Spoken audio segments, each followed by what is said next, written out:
All right, good afternoon, everyone. First of all, I want to thank our sponsors, our sponsor for this afternoon, actually all the shiurim today, throughout the entire morning and into this afternoon, are sponsored by Estelle Harris in memory of her dear husband, Rafael Meir ben Tzvi Hirsch, Zichronu Livracha, Richard Mark Harris, on the occasion of his 13th yard site, loving father and grandfather, Yehi Zichro Baruch. Okay.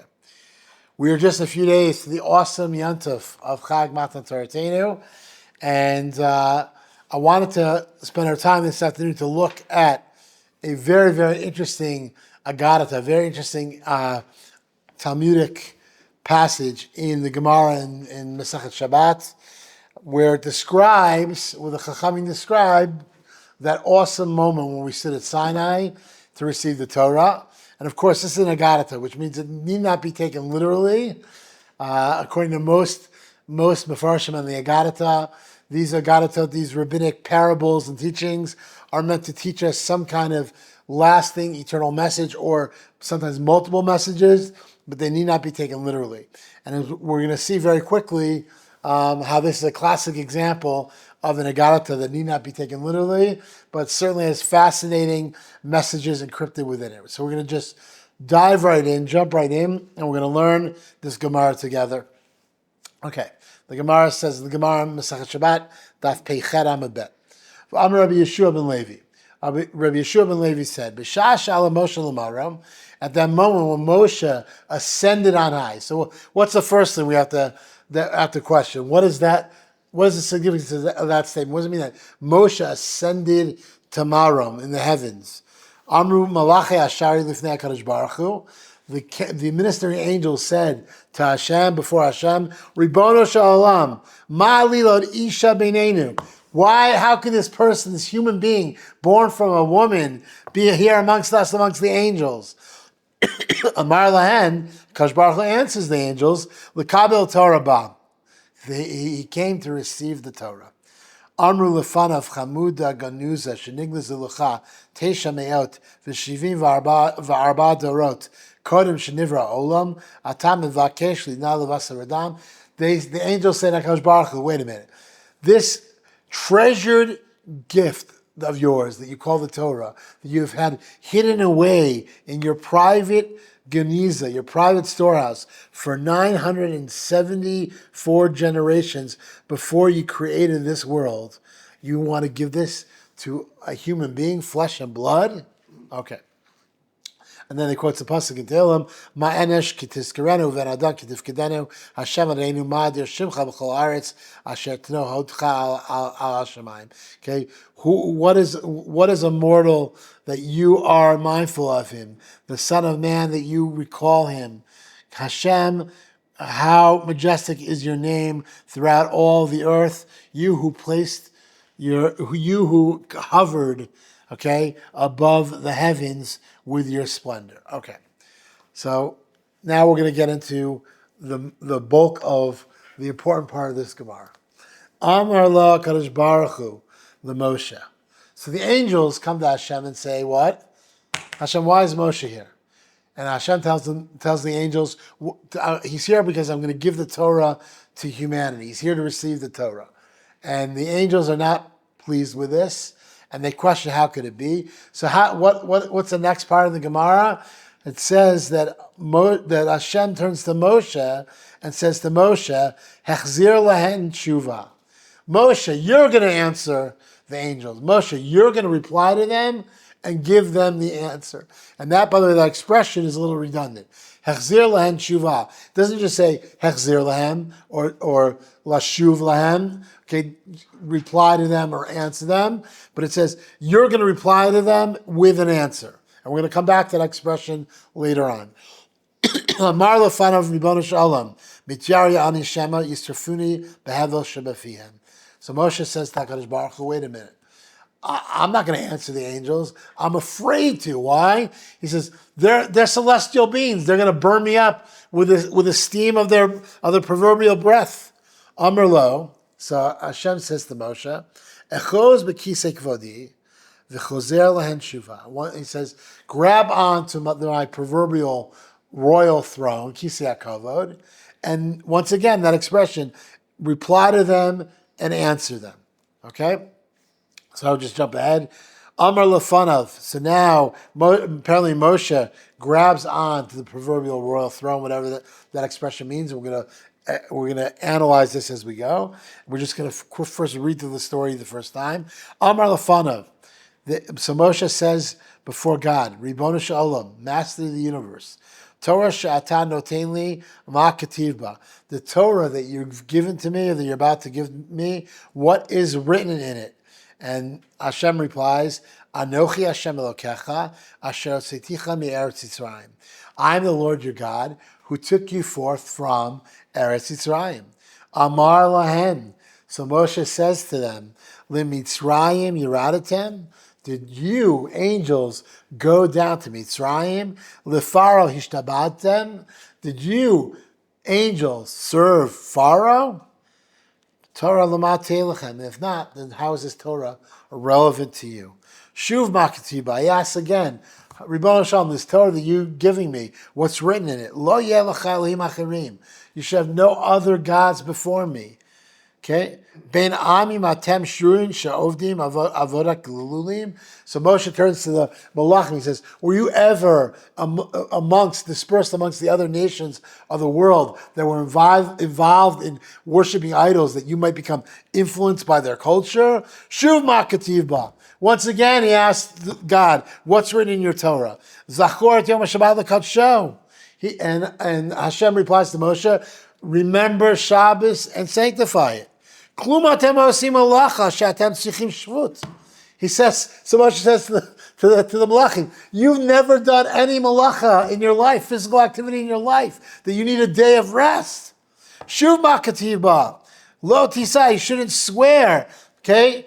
Masa matan yesh b'nechem. Do you have any business dealings that you would make a promise to someone else? Shuv ma'kativ ba. Kaveret avicha v'timecha. What else is written in your Torah? Honor your mother, your father, and your mother. Avayim yesh lachem? You Malachim, do you have a father or a mother? Shuv ma'katiba, lo tirtzach. What else is written there? You shouldn't murder. Lo tinaf, you shouldn't commit adultery. Lo tignov, you shouldn't steal.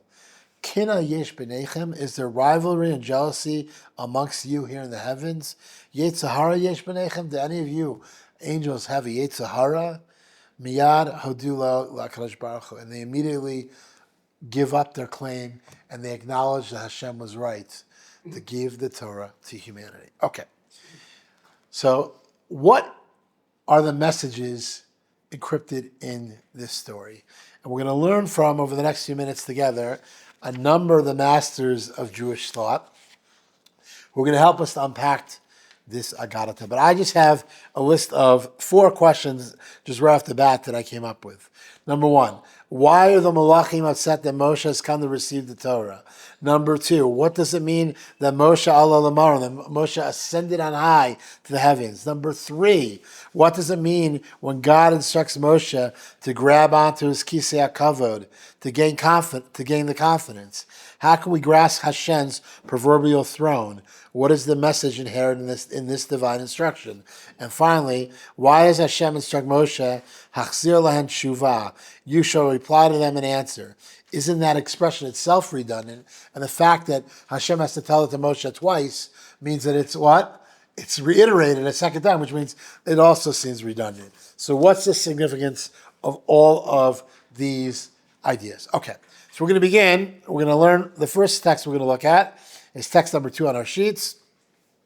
Is from the Ohala Yaakov. Rabbi Yaakov Freeman, the Rebbe of Hatziyatan, lovingly known as the Admor Hatzioni. Rabbi Yaakov Freeman came on Aliyah in 1938 from Poland, lived the last 19 years of his life from 1938 to 1957 in downtown Tel Aviv, on Bialik Street, number 19 Bialik Street in Tel Aviv.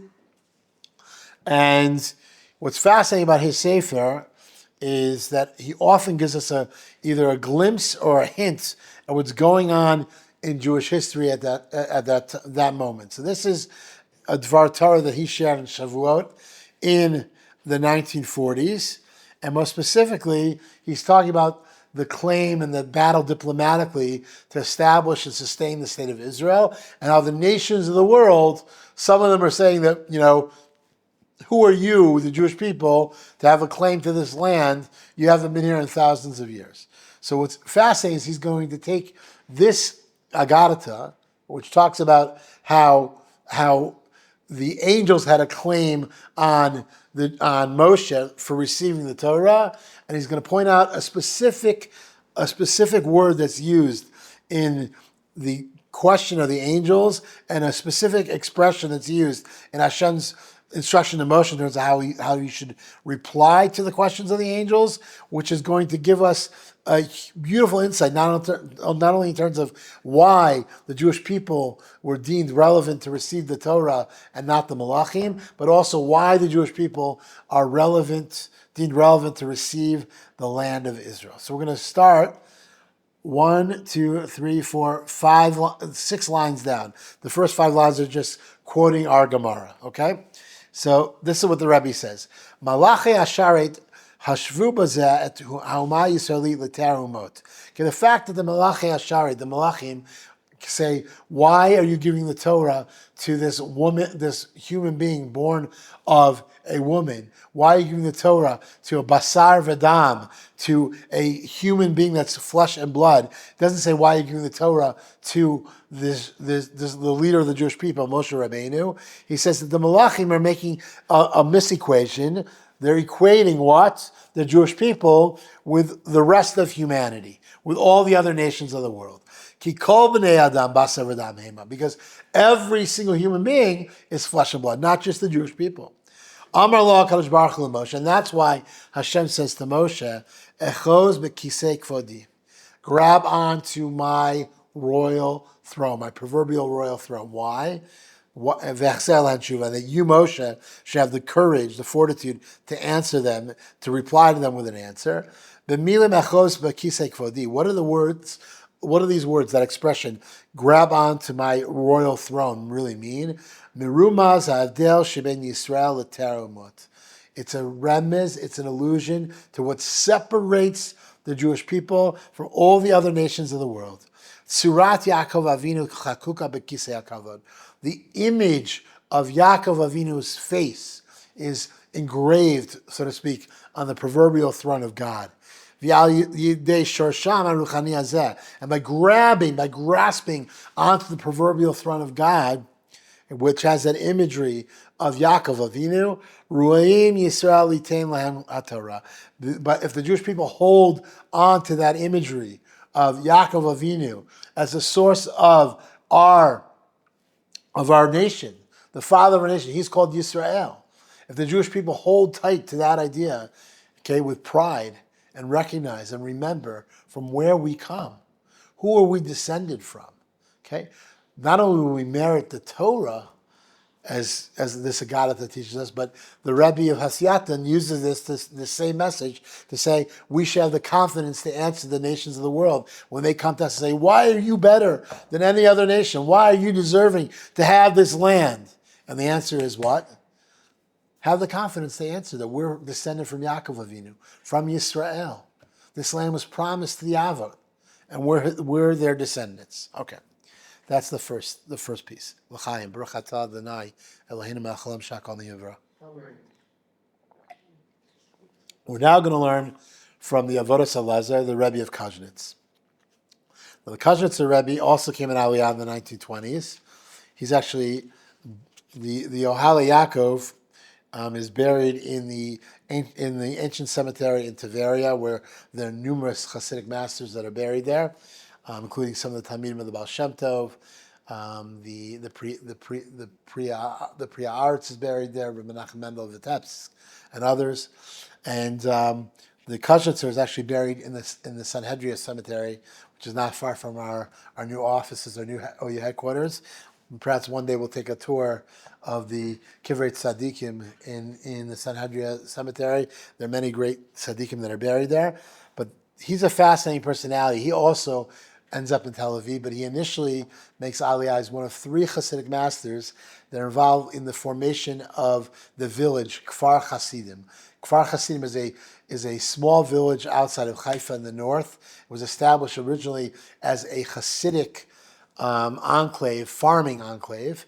The goal was that there were these 3 Hasidic Rabbis who were involved in founding it, with the goal that it would become an opportunity for Hasidim to make Aliyah to Eretz Yisrael and fulfill all the mitzvot, Hatzlot Ba'aretz, all the mitzvot that are connected to the land of Israel, to really fulfill the Torah and return OUisrael to being an agrarian society based on agriculture. And that was the very important and beautiful vision of these, an altruistic vision of these 3 Hasidic rabbis, except there's only one problem. Within a year, they had failed miserably because Hasidim were not trained in agriculture and they really did not succeed. And there was a terrible plague of malaria.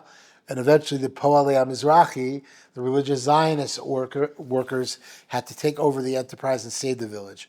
But the Avodas Allah Zions are moving to Tel Aviv, also downtown Tel Aviv. His grandson continues to be the Rebbe of Kashrutz in downtown Tel Aviv today. He splits his time between Tel Aviv and the Upper West Side of Manhattan. I guess you could call him a very cosmopolitan Hasidic Rebbe. And we're going to now learn this piece from the Avodas Elazar about how he interprets the message encrypted in this Agadata. So we're going to start from the second paragraph, because the first paragraph, once again, is just quoting our Gemara. So we're going to start with the 3 letters, Yud Lamed Pei. Yechol Lefaresh. It's possible to explain this Gemara as follows. Sheta'anat HaMelachim Haita, that the taina, the complaint of the Melachim was she'ein zeh min haroy lateta Torah livnei adam, that it wasn't appropriate to give the Torah to human beings. Okay, ka'asher etzlam kayam hachashash sheyavru al divrei Torah, because human beings are not perfect, and therefore what? There's a very real possibility that they will transgress the words of the Torah. V'lo yishmeru kedibeh, and they won't satisfactorily safeguard the Torah. Ve'edav sharut tishmor haTorah legamrei. There's no true way to truly protect the Torah. Ela etzah melachim, unless it remains here in the heavens with the angels. Ulachem bikshu. That's why they ask, Tnahod chal hashamayim, spread out your splendor over the heavens. V'alzeh heishiv lahem Moshe. And this is why Moshe answers them the way he does. Klum lemitzrayim yiradatem b'chui. None of you have been to Egypt. None of you have been enslaved. None of you have done any physical malacha. Ki'ilu hamalachim hayu yordun lemitzrayim. Listen to what the Rebbe says, because if the malachim did actually go down to Mitzrayim and become enslaved in Egypt, bivadai gam heim hayu chotin sham, then certainly they too would also what? Transgress there. They would not be perfect here on earth. Ukashem shematzinu shebemechazi v'azayel sheyardu min hashamayim bizman dor mabul. Just as we see that there were malachim that Hashem sent down to earth during the time of the Dor Mabul to try to help Noah in his mission to what? To save humanity and to save the world. And what happened? V'nit kalkalu, and they did not succeed in their mission. V'kilkalu et ha'olam imam, and the entire world was destroyed as a result of their failure.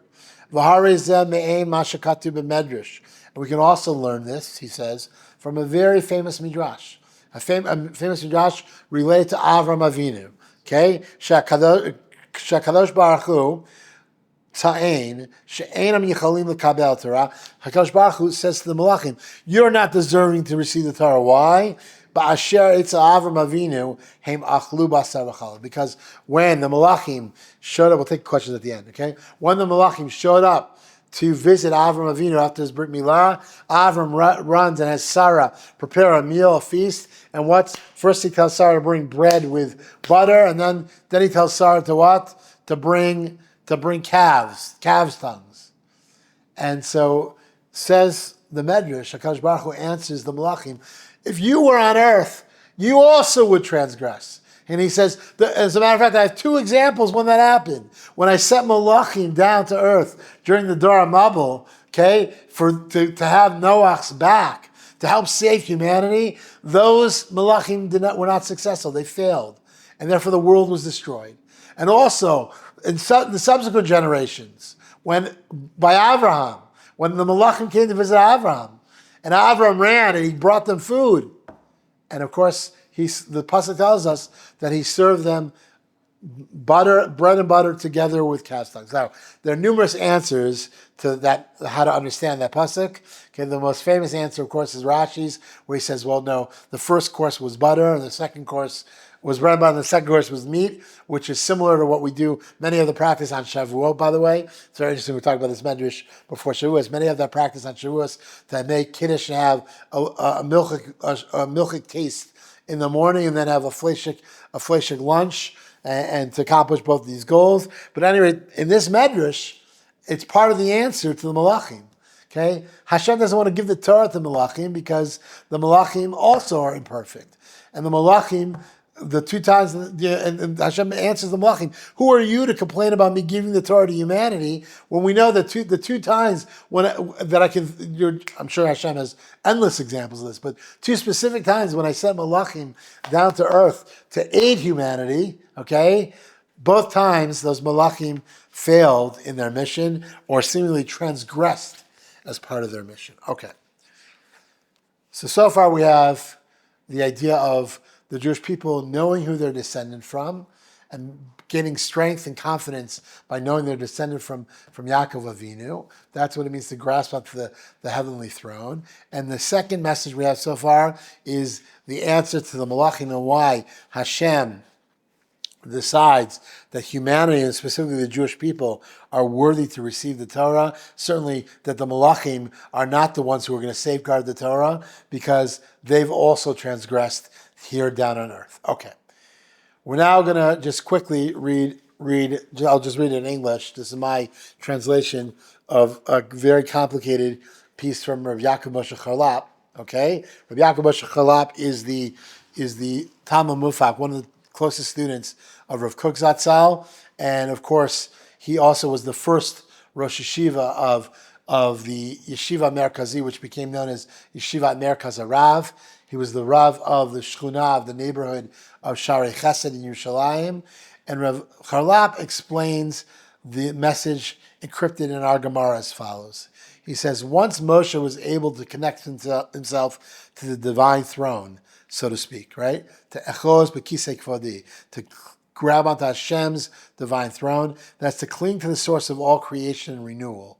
He gained the confidence to answer the angels.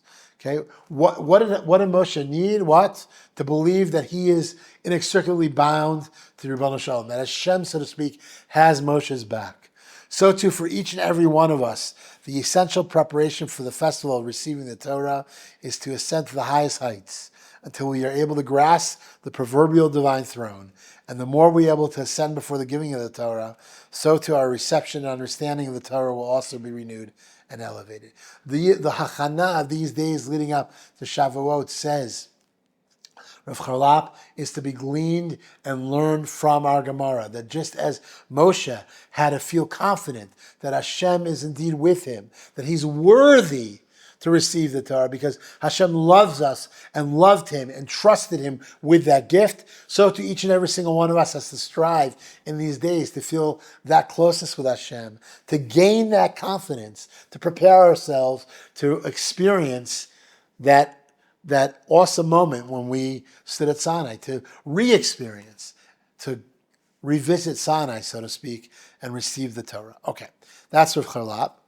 The Me'or V'Shemesh, okay, the great earlier Hasidic master, Reklonimus Kamen Alevi Epstein, may his merit be bestowed upon us. Also, we're just going to do this quickly in English. He also echoes what the Hasiyatner Rebbe said in piece number 2. Our sages teach us in numerous places that the expression, the divine throne, the Kisei HaKavod, is a reference to whom? our patriarchs. When Hashem instructs Moshe to grab onto the divine throne, he is in essence reminding Moshe that we are all descendants of those giants of faith, Avraham, Yitzchak, and Yaakov, and in their merit, as part of their progeny, when we hold tight to that reality, each one of us has the strength and potential to answer the angels. We can ascend to spiritual heights higher than the angels because we are what? Descendants. Who are we? We're the descendants of Avraham, Yitzchak, and Yaakov. And if we are reminded of that and are conscious and aware of that, then we should have the spiritual fortitude and confidence to achieve the highest heights. Okay. So far we've got a few different beautiful takes on this Haggadah. We're going to learn one last piece together, and then maybe I'll share another idea just to bring this all together at the end. We're going to learn this piece together inside. This is Rabbi Gedalia Shor, Zchuto Yagein Alenu, blessed memory. May his merit be bestowed upon us. Of Gedalia Shor, in his beautiful Sefer Or Gedaliahu, gives us a beautiful and original interpretation of what he first thought was an original interpretation, but he realizes afterwards that there was actually an earlier source that said the same ideas. We're going to learn together. Rabbi Gedalia Shor, of course, is the great 20th century Rosh Yeshiva of Yeshiva TORAH Vodaas in Brooklyn, New York. And we're just going to read this piece from Or Gedaliahu together. And he's going to quote the line that Hashem says twice to Moshe, V'achzer lahen tshuva, and you shall reply to them and with the answer. Okay, and he says, that expression seemed strange to me. As chashavti b'derech chidud, and I thought about it, and I came up with a sharp insight. Shekadosh Baruch Hu amar Moshe Rabbeinu la shalom. That what is it that Hashem is instructing Moshe Rabbeinu, a blessed memory, to do? Shechzor lahem. He should answer the angels and say what? Sheyesh inyan shel tshuva. Hechzor lahem tshuva. Teach them about the concept. Teach the malachim about the concept of tshuva. What is tshuva all about? She'ein davar kazeh b'malachim. Because the malachim don't have this concept. What is a malach? A malach is a celestial being that Hashem brings into existence and sends into the universe with a particular limited shlichut. And either they can accomplish that shlichut, that mission, or sadly, as we learned from a medrash we learned together a few moments ago, sometimes what? They don't succeed in that mission. But once that mission is complete, either successfully or unsuccessfully, then they're done. There's no opportunity to do tshuva. There's no moving forward. There's no growth opportunity. And so listen to what he says here. Ubekoach hatshuva yesh biyecholet ha'adam le'echoz bekisei hakavod. And through the power of tshuva, a human being has the capacity to grab onto the proverbial royal throne, divine throne. Kamosh Amr Tshuva Migat Ad Kisei HaKavod. As our Chazal teach us, that the capacity of Tshuva allows us to ascend to the highest heights, even all the way to where? To Hashem's divine royal throne. Okay. V'charkach, and after I came up with this beautiful, what I thought was a chiddush, as Rav Gedalia Shor, Matzati Shekeinu B'Shalah Kadosh. He says, I see that the Shalah Kadosh, the great 17th century Mekubal, he said the same idea. Ubiyar Dvarimu, and let's explain this idea. He says further, Shalanu Yesh Musag B'Tshuva. We have the capacity and the understanding to achieve tshuva. Sheshayach rak lechote sheshav al chata'av. That and tshuva, the concept of tshuva, is only relevant to what? To someone who's made a mistake, and then what? Moves forward and grows in that mistake and faces whatever the consequences might be of that mistake and learns from that mistake and improves ourselves and improves oneself after making that mistake. Aval inyan hatshuva yesh gam b'tzadikim shelo tamu tam chet. But even the righteous ones also have an appreciation for tshuva. Yodim anu shabal tshuva hu bechila yatir. We know that for one to be about tshuva, it requires an unbelievable extra courage. Shetzarich kochah gdolim le'agia la'makom asher amad sham rishon. It takes great strength and fortitude to what? to get back to that place where our neshama was before we transgressed. Sharei b'chata'av bana masach hamavdil v'astirot gedolim. Because sometimes our transgressions can create what? Great stumbling blocks and obstacles, and which kind of block our path forward. V'rak b'chila yatir, and only through great courage and strength. Yesh b'yacholato lagia la'makom asher amad sham. We have the capacity to get back to where we once stood. V'yachol lagia b'kochot elu ad l'kisei hakavod. And we, every single Jew, every single one of us, has the capacity to lift ourselves up, to do tshuva, to rise to the highest heights, to ascend even to, as the Chazal say, even to the proverbial divine throne. Kol adam yeshlo kochot elu. Every single human being has this capacity to do tshuva and grow. Ubiyacholato lishtamesh bekochotav agdolim hatmunim betocho leagia ad lekisei hakavod. Every single one of us has the capacity and the ability to use those innate, great hidden powers hidden within every single one of us to reach the highest heights. V'chol adam yachol liyot bal tshuva. And every single human being, therefore, can be about tshuva, a person of growth, of transformation.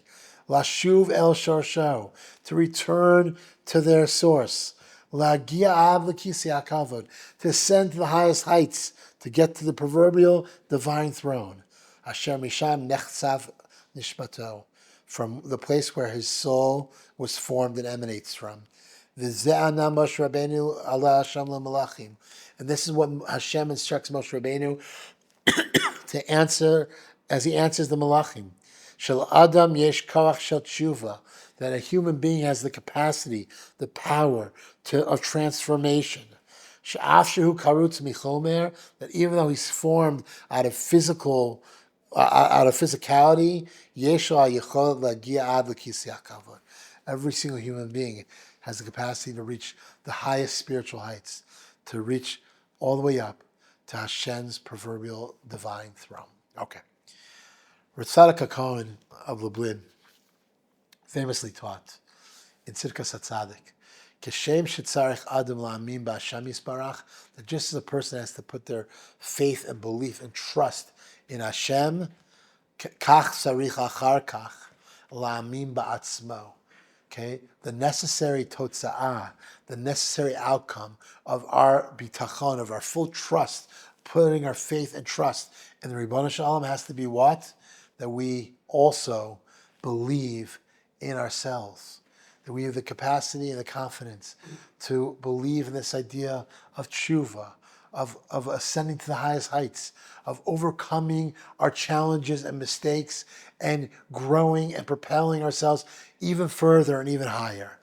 And therefore, if we take all these messages together, okay, that we glean from this beautiful and at face value kind of challenging Gemara, Shavuot really is a day where we're reminded to know our worth, to know from where we descend, who are we descended from, to have the confidence and the ability to let go of the guilt of past transgressions, to experience renewal, to return, so to speak, to Sinai, to return to ourselves, to receive the Torah with clarity, renewed purpose, and passion. My bracha for every single one of us is that we should indeed have the confidence to receive the Torah this Shavuot, to believe in ourselves, to rise up and reach our full potential. Chag Sameach. Okay, now you can close it, and I'll take questions. Now I'll take